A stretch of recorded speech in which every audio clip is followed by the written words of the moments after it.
मोदी जी की जय जयकार करते हैं, ऐसे लोगों को ही, ऐसे अंधभक्तों को ही नॉमिनेट किया जा रहा है। अपनी बेईमानी से किसी को सरकार बनाने देना इस देश के साथ सबसे बड़ा देशद्रोह है। मोदी जी क्या अपने घर से लाके दे रहे हैं सब पैसे? जनता का पैसा है, वो अडानी अंबानी जैसे लोगों को चुराने का मौका देकर अपने लोगों से चुरवा जरूर रहे हैं। 12 घंटे में या 10 घंटे में काम करके उसका पेट नहीं भरता, वो 20-20 घंटे काम करके 18-18 घंटे काम करके ज्यादा से ज्यादा पैसा देश का लूटना चाहता है। ईवीएम से चुनाव नहीं हो सकता। मोदी जी ये जिद छोड़ दें, अमित शाह जी ये जिद छोड़ दें, मोहन भागवत जी ये जिद छोड़ दें। ना आरएसएस के लोग ही क्यों बीएमडब्ल्यू और मर्सिडीज में घूम रहे हैं? आम जनता के लोग क्यों नहीं घूम रहे हैं मर्सिडीज में? क्यों? क्योंकि उनके पैसे चुरा के आरएसएस और बीजेपी के लोगों को, पन्ना प्रमुखों को पैसे बांटे जा रहे हैं। हमारे साथ मिलकर जितनी बड़ी चोरी करेगा हम उसे उतनी बड़ी जगह पे ले जाएंगे। अडानी जी उसका सबसे बड़ा एग्जाम्पल। अगर चुनाव आयोग ने अपनी हठधर्मिता नहीं छोड़ी तो पूरा देश सड़कों पे आएगा।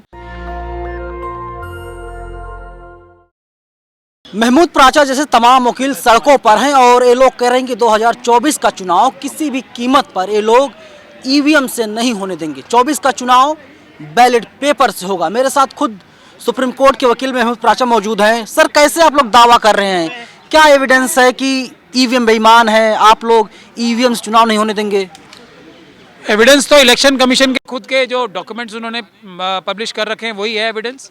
इलेक्शन कमीशन अपने फ्रीक्वेंटली आस्क्ड क्वेश्चन में खुद मान रहा है घपला हो सकता है, लेकिन वो उस घपले को होने नहीं देते क्योंकि उन्होंने ईमानदार व्यक्ति हर जगह, हर मोड़ पे, हर स्टेज पे एक ना एक ईमानदार व्यक्ति खड़ा कर रखा है। तो अब जिस ईमानदारी से मोदी जी ने सुप्रीम कोर्ट के पिटीशन के पेंडिंग होने के दौरान एक तरीके से छल कपट से इलेक्शन कमीशन का एक का अपॉइंटमेंट किया, तीसरे का, और उसमें पूरा ताकत जो है अपने पास रख ली, सुप्रीम कोर्ट के चीफ जस्टिस को बाहर कर दिया। अब सुप्रीम कोर्ट के चीफ जस्टिस को क्या इलेक्शन लड़ना है? तो वो एक न्यूट्रल बॉडी थे। न्यूट्रल बॉडी को हटा के अपनी मेजॉरिटी ला के प्रधानमंत्री जी खुद अगर इलेक्शन कमीशन बनाने में इंटरेस्टेड हैं तो इससे बड़ा कोई सबूत चाहिए आपको कि वो अपने ऐसे ही लोगों को बनाएंगे जो उनकी सिर्फ जय जयकार करें, कानून तोड़कर या झूठ बोलकर, धोखाधड़ी करके किसी भी तरीके से उनको जिताएं। दूसरी बात यह है कि हमें चुनाव लड़ना है या चीफ जस्टिस ऑफ इंडिया को चुनाव लड़ना था। हमारा क्या इंटरेस्ट है? मोदी जी को चुनाव लड़के जीतना है ना, अमित शाह जी को लड़के चुनाव जीतना है। लोग वही पूछ रहे हैं, आप इतना इंटरेस्ट क्यों ले रहे हैं इसमें? इसलिए क्योंकि देश खतरे में है। जनता की आवाज़, जो बाबा साहब डॉक्टर भीमराव अम्बेडकर का संविधान है ना, वो ये कहता है कि जनता इस देश की मालिक है। मालिकों की जेब काट के अपनी बेईमानी से किसी को सरकार बनाने देना इस देश के साथ सबसे बड़ा देशद्रोह है। और हम, क्योंकि हम लोग इस समय में हैं और हम एडवोकेट्स हैं, हम ऑफिसर्स ऑफ द कोर्ट हैं, हमारी जिम्मेदारी संविधान बचाने की आम नागरिकों से ज़्यादा होती है। आम नागरिकों की भी है, हमारी भी है। हमने जो ये आह्वान किया है अपने कहने से नहीं किया। हमें सैकड़ों हज़ारों फ़ोन आते थे, लोग दबाव बनाते थे हमारे पर कि इतना बड़ा इशू है, आप लोग क्यों आवाज़ नहीं उठा रहे हैं? तो हमने जनता की आवाज़ पे ये आंदोलन शुरू किया है। हाँ, लेकिन हम सामने हैं अमित शाह साहब की गोली खाने के लिए, अमित शाह साहब की लाठी खाने के लिए, अमित शाह साहब की जेल झेलने के लिए। मैं इस सवाल पर आऊंगा, लेकिन एक बात बताइए कि आप लोग जनता तक नहीं पहुंच पा रहे हैं, मैसेज जनता तक कन्वे नहीं हो रहा है। ऐसा कहना बिल्कुल गलत होगा क्योंकि हमें मैसेज अपना पहुंचाना नहीं है। पहली बात तो ये है, जनता का मैसेज है। जनता हमें डायरेक्ट कर रही है कि ये काम करो आप। जनता तो राशन पा करके और 2000 रुपये पा करके खुश है। जनता घरों में है, मस्ती कर रही है आराम से।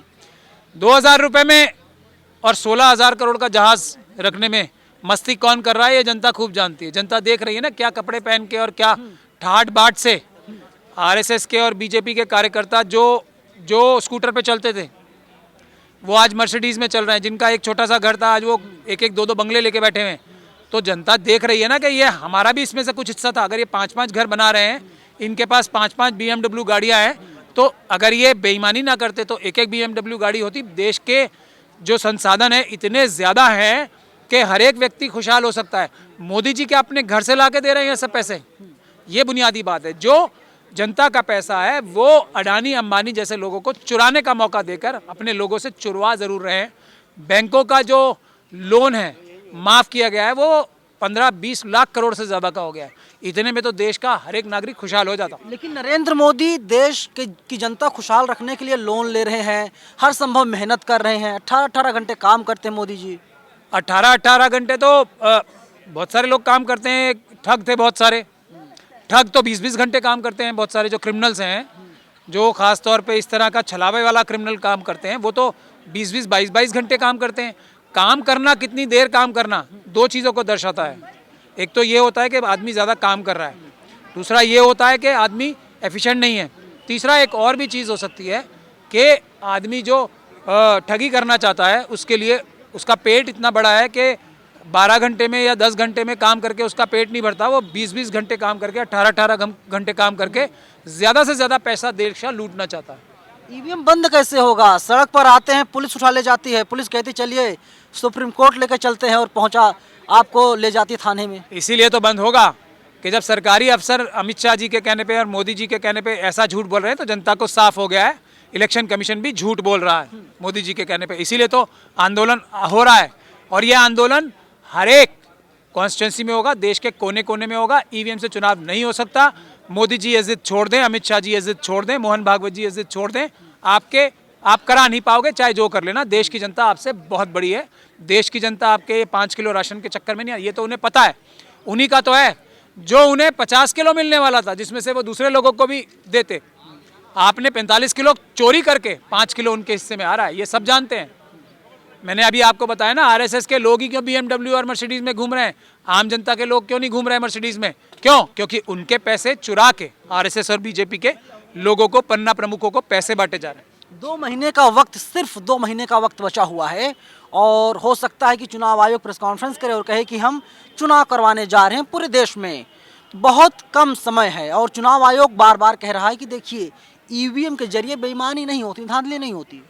बेईमानी चुनाव आयोग कर रहा है, धांधली निष्पक्ष है। निष्पक्ष मैंने अभी आपको बताया ना, सुप्रीम कोर्ट के चीफ जस्टिस को सिलेक्शन कमेटी में से हटा के रातों रात एक व्यक्ति को अपॉइंट किया जा रहा। चुनाव आयोग नरेंद्र मोदी के लिए, प्रधानमंत्री के लिए इतना बड़ा कदम उठाएगा, बेईमानी करवाएगा? जब आदमी लोग बनाता है अपने, तो ऐसे ही लोग बनाता है ना जो उनकी सिर्फ जय जयकार करें। ये एक भक्त वाला कॉन्सेप्ट आप लोग देख रहे हैं ना पूरे देश में, जो अगर आप लोगों ने, बहुत सारे ईमानदार मीडिया ने उनसे सवाल भी पूछे हैं तो उन्हें देश का नाम तक नहीं पता होता है, देश की राजधानी नहीं पता होती है, लेकिन मोदी जी जिंदाबाद करते हैं। तो ये ऐसे लोग जो देश को, संविधान को, कानून को कुछ नहीं समझते, उनको ख़त्म करके मोदी जी की जय जयकार करते हैं, ऐसे लोगों को ही, ऐसे अंधभक्तों को ही नॉमिनेट किया जा रहा है। उसकी एक मिसाल नहीं है, आप किसी भी फील्ड में जाके देख लीजिए। अभी एक एजुकेशन की आज वो आई है, क्योंकि ऐसे लोगों को, और दिल्ली यूनिवर्सिटी में प्रोटेस्ट चल रहा है डॉक्टर रितु का, तो यूनिवर्सिटी का, एजुकेशन स्कूलों का मयार क्या हो गया है कि 18-18 साल के जो बच्चे हैं वो सिंपल मैथ की एक्सरसाइज नहीं कर रहे। ये इसी सरकार की सर्वे का अभी रिपोर्ट आई है। तो आप समझ सकते हैं ये छल कपट, छलावा कर रहे हैं, ये अंधभक्त बना रहे हैं, ऐसे लोगों को बना रहे हैं और ये मैसेज भेज रहे हैं जो हमारे साथ मिलकर जितनी बड़ी चोरी करेगा हम उसे उतनी बड़ी जगह पे ले जाएंगे। अडानी जी उसका सबसे बड़ा एग्जाम्पल है। राइट विंग वाले कह रहे हैं कि आप लोग दुकान चला रहे हैं और आप लोग चेहरे को चमकाना चाहते हैं, इसीलिए ईवीएम को आप लोग मुद्दा बना रहे हैं और कुछ होना जाना नहीं है। 24 का चुनाव ईवीएम से ही होगा। चलिए, वो लोग देश तोड़ के, संविधान तोड़ के, चोरी डकैती करके, बैंकों को लूट कर अपना शक्ल चमका रहे हैं, देश का पैसा लूट कर। हम लोग देश के संविधान की रक्षा करने के लिए सड़कों पे लड़ रहे हैं। हम उनसे भी पूछते हैं, क्या वो पुलिस की लाठी गोली खाई है कभी उन्होंने? नहीं खाई ना। अभी अमित शाह साहब हमें मरवाने के लिए भी तैयार हो सकते हैं। अगर ये हमारा आंदोलन और बढ़ा तो ये रिस्क लेके चेहरा कोई नहीं चमकाना चाहता। ये देश बचाने की बात हो रही है, इतना बड़ा रिस्क वही लेता है जो देशभक्त। लेकिन अमित शाह साहब क्या इतने छोटे मुद्दे देखेंगे कि आप लोग कह रहे हैं कि आपको मरवा सकते हैं, डर लगता है, पुलिस गोली मार देगी? आपके सामने ही है, आईपीएस ऑफिसर कैसे झूठ बोल रहे थे परसों, आपके सामने ही है ना। तो कह के ये ले गए थे सुप्रीम कोर्ट ले जा रहे हैं, वहाँ पे जब हमारे साथ कुछ हादसा कर देते हैं तो कहते हैं हमने तो सुप्रीम कोर्ट में छोड़ दिया था इन्हें। तो ये सब चीज़ें नज़र आती हैं ना इनकी। क्या यूपी पुलिस की तरह दिल्ली पुलिस भी होने जा रही है? दिल्ली पुलिस यूपी पुलिस से कम नहीं है। नहीं, हमने देखा वहाँ पर कोई मुसलमान जाता और कहते हैं कि वो गया था बाथरूम करने, नाड़े से ही उसने फांसी लगा लिया और वही मर गया। ये कोई सिर्फ मुसलमानों के साथ नहीं हो रहा, ये एक बहुत बड़ी मिथ्या है। ये काम शेड्यूल कास्ट कम्युनिटी के साथ और शेड्यूल ट्राइब कम्युनिटी के साथ सबसे ज़्यादा हो रहा है, पूरे देश में हो रहा है। और ये काम बीजेपी की सरकारों में सबसे ज़्यादा होता है। तो दिल्ली में भी हो रहा है। दिल्ली में इसी कंटोनमेंट में जो छोटी बच्ची का रेप और कैंट में, हुआ था वो किसके लोगों ने किया था, किसने किया था और किसने उस पर लीपापोती की? ये कोई तो साधु था, वहाँ का वही पुजारी तो था वो। मैं क्या कह रहा हूँ आपको, लीपापोती किसने की? साधु था या पुजारी था, उसने कर दिया, लेकिन उसको बचाने के लिए पुलिस एकदम पूरी ताकत क्यों लगा रही है? ये है, अदालतों ने पुलिस के खिलाफ ऑर्डर कर रही है कि आप इसमें इन्वेस्टिगेशन ठीक नहीं कर रहे हैं। क्यों कर रही है? दिल्ली पुलिस का क्या इंटरेस्ट है एक साधु को बचाने में, जो 9 साल की बच्ची के साथ रेप करके उसकी डेड बॉडी को केरोसिन डाल के चलाता है? क्या क्या इंटरेस्ट है? आपने हाथरस का केस देखा है? उसमें क्या इंटरेस्ट था पुलिस का और डीएम का कि केरोसिन डाल के बॉडी जलाई जाए? ये जो घटनाएं आती हैं काफ़ी दुखद होती हैं, तो क्या आप लोग चौंकते भी हैं? क्योंकि रामराज्य आ चुका है। रामराज्य में हमने देखा था कि किस तरीके से ऋषि शंभू की हत्या की गई थी, गला काटा गया था। मुझे लगता है चौंकना नहीं चाहिए आप लोगों को।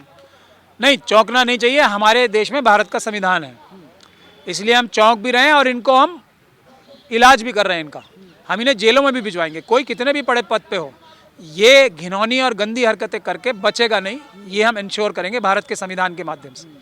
ईवीएम को जब तक बैन नहीं करा लेंगे तब तक दम नहीं लेंगे। पूरा देश दम नहीं लेगा, हम तो बहुत मुट्ठी भर लोग हैं। पूरा देश ईवीएम से चुनाव नहीं होने देगा।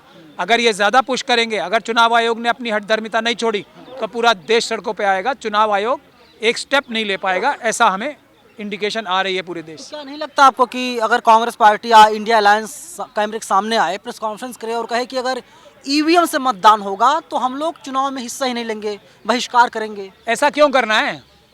हम इलेक्शन कमीशन को जन आंदोलन के माध्यम से बाध्य करेंगे कि वो सही तरीके से निष्पक्ष चुनाव कराए, पेपर बैलेट के माध्यम से ईवीएम को डस्टबिन में फेंक दे। ऐसी नौबत ही क्यों आनी है? चुनाव पेपर बैलेट से ही होंगे। कोई भी व्यक्ति इसमें है। पक्ष में नहीं, तय है। चलिए, महमूद प्राचा कह रहे हैं कि तय है कि 2024 का चुनाव बैलेट पेपर्स होगा, ना कि ईवीएम से होगा। आप लोग बताइए, क्या ईवीएम वास्तव में बेईमान मशीन है? कमेंट बॉक्स आपके लिए खुला हुआ है। कैमरा पर्सन आशीष के साथ में नवीन कुमानंदन, नेशनल दस्तक, दिल्ली। नेशनल दस्तक की आपसे गुजारिश है कि अगर इसको बचाना चाहते हैं तो नेशनल दस्तक को सब्सक्राइब करने के लिए रेड कलर के सब्सक्राइब बटन को दबाएं, फिर बेल आइकन की घंटी दबाएं। नेशनल दस्तक को बचाने के लिए बहुत जरूरी है कि हर खबर को शेयर करें, लाइक करें, कमेंट जरूर करें।